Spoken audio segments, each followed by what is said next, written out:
Permezz ta' budget annwali ta' 600,000 euro ġiet introdotta l-iskema Screen Malta li lan tagħha huwa li joħloq metodi ġodda għall finanzjar ta' produzzjonijiet lokali. B'ħidma konġunta bejn il-Kummissjoni Maltija għall-Films u l-Ministeru għat-Turiżmu, din l-iskema se tisfrutta il-potenzjal tal-industrija tal-films f'Malta. Dan il-fond ser ikun katina ma' aspetti oħra ekonomiċi, kif ukoll l-elementi kreattivi u kulturali f'pajjiżna. Fl-istess waqt se jiġi mħares l-iżvilupp tal-ħiliet u trawin fl-impjiegi ta' dan is-settur. Il-Ministru għat-Turiżmu u l-Protezzjoni tal-Konsumatur Giulia Farrugia Portelli saħqet kemm huwa importanti li ninvestu fit-talent u l-ħiliet Maltin u spjegat kif din l-inizjattiva ġdida tiftaħ il-bibien lin-numru ta' produtturi lokali. Dan huwa fond sa' massimu ta' 600,000 euro biex b'mod tanġibli aħna ngħinu lil dawk il-produzzjonijiet lokali li jkunu jridu jkomplu jimirħu f'din l-industrija.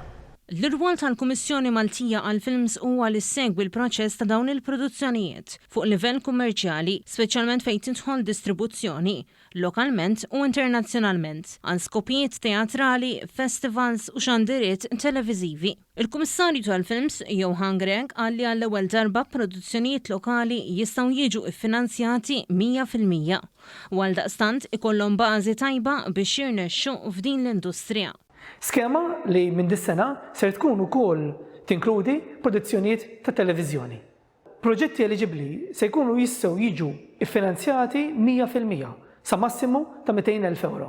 L-applikazzjonijiet huma miftuħa sa l-aħħar ta' Settembru u jistgħu jiġu aċċessati mis-sit www.maltafilmcommission.com.